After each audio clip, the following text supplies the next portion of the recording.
Hey guys, I'm going to show you how to install your Epson Eco Tank printer and driver on your PC.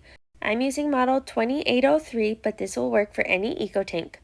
First, you'll need to plug in your printer, add your Sublimation ink, and connect it to your Wi-Fi network. Then you'll go to your Printers and Scanners menu, click Add Device, and find your printer.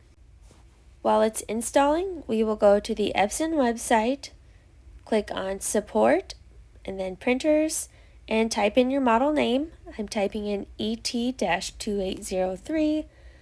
You will scroll down and see the operating system has already been chosen. Click Download and open the file. Click Yes to continue and the installation of the driver will begin. Follow the command prompts as they come up. Agree to the license agreements. Confirm that you've filled the tanks with ink, and if you are using the Wi-Fi connection, it will confirm those settings.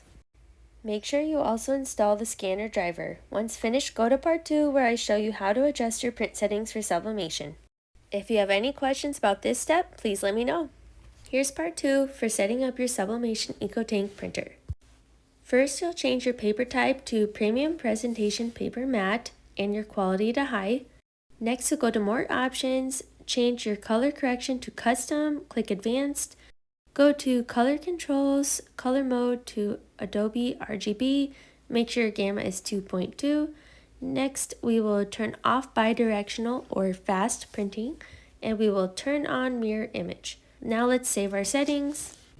Click on Add Remove Presets, and I'm going to name this Sublimation. Make sure to click Save. And since we are only using this printer for sublimation, we can go ahead and remove all of the other presets that come with the printer, so that way sublimation is the only one shown, like you can see here. Go ahead and click OK.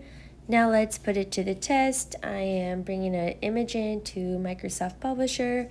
I am going to go to Print, choose my printer properties, and you can see sublimation is the only option. Make sure to click that one. You can double check your settings and then click OK and print. And that's it. Every time you print, just make sure you're choosing sublimation settings and you will be printing perfect sublimation transfers every time. Let me know if you have any questions.